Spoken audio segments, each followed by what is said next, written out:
Hello and welcome to my channel. If you're new here, I am Diane Dobson Barton. If you're a regular, welcome back. I hope everybody's doing well. To get started today, I thought show you the gist of the things that I've been working on. Not all of them turned out well, but because I try to be transparent here. And speaking of transparency, this Dollar Tree paint that I tested out the other day has a nice sheen to it. So I thought that was cool. I need to do some smaller pieces, so I need to get some watercolor paper primed and ready to use. What I want to do is use these for just quick sketches or studies, that they turn out to something that I want to keep. This way they would be frameable. And I really like working on paper in my sketchbook, but then I hate taking the pages out of the sketchbook. I've also got some Arches paper over there that I want to try this on. So, I mean, not that I haven't done this before. I have done this before, but I just wanted to share with you what I did.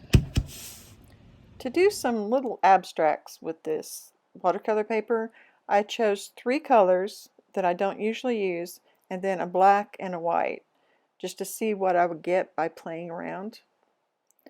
I had forgotten that acrylics dry darker than they do when they go down, so I was a little surprised at that. But to me, it resembles like army fatigues or camo.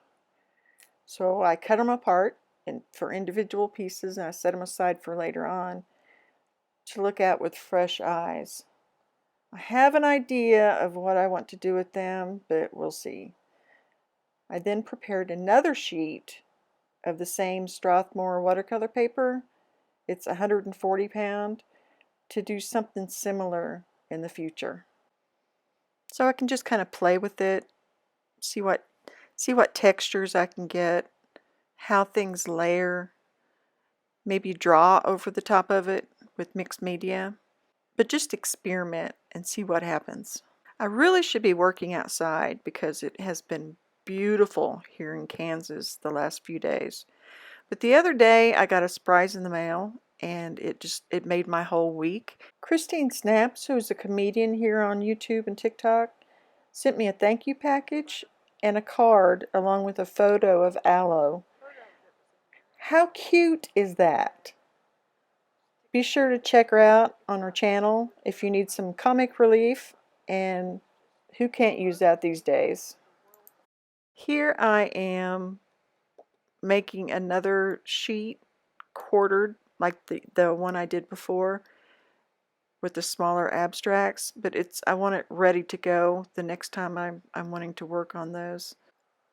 Here lately I've really been into the work of Berger Sanzane, so I looked through my book for reference images of color to translate into an image that I took when I was on a walk recently. I had already had this page taped down in my sketchbook to work on and ready to go.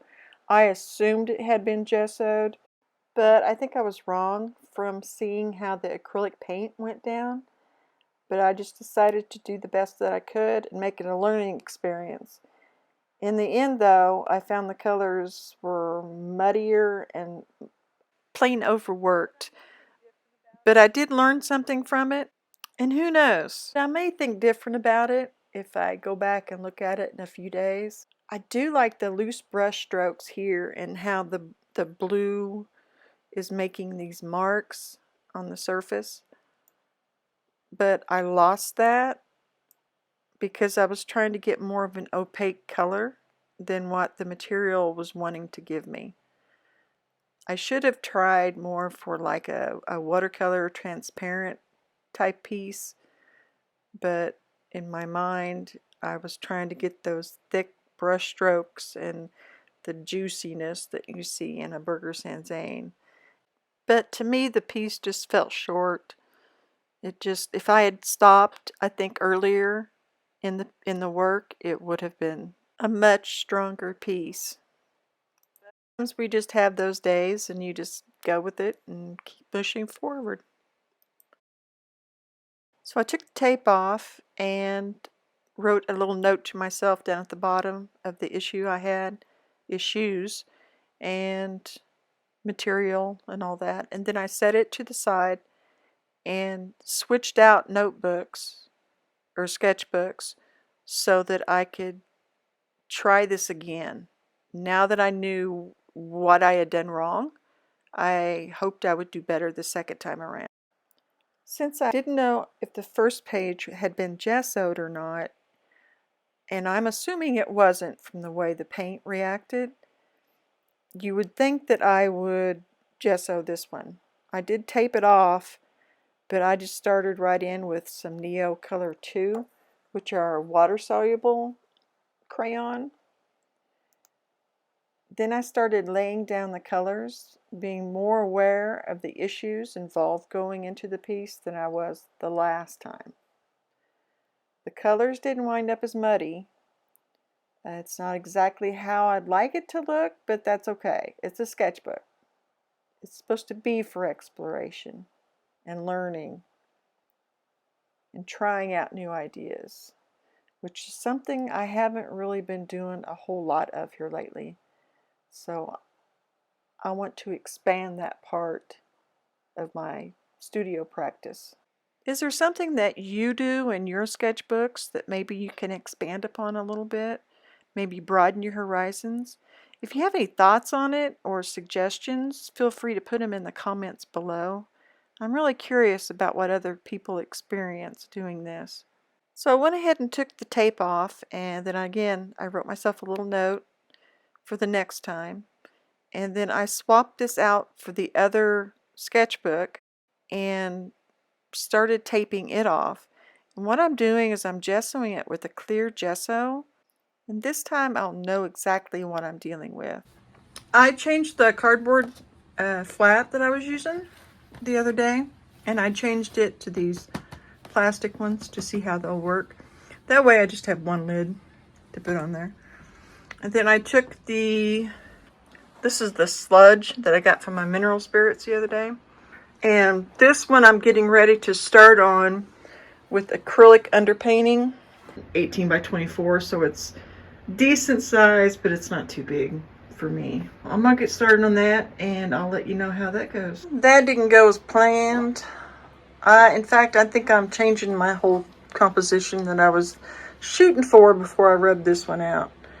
I'm just using, oh, there's my dirty water. I'm just using acrylics here. Yeah, it's not flowing today, and this composition just isn't working for me. So I think I'm going to try and lay in this other one. This is loosely what it's based on, but it's still really loose, and it's just black and white, obviously. I think I'm going to call it a day and come back at it tomorrow, possibly with oils. And then that way I can work on the brush strokes and things a little bit better. The acrylic is drying out pretty fast, even with spraying it with water. And I don't really want to use the propylene glycol at this late in the day. I'll just wait and get after it tomorrow. Poncho says yes, too. Yes. Poncho says yes. Do you think that's a good idea? I thought I'd give you a quick overview of what the room looks like at the end of the day. It's pretty obvious that it'll never make the cover of a magazine. Thank you for watching. I appreciate you being here. Take care, stay safe, and I'll see you next time. I've seen a lot of change, been through a lot of pain.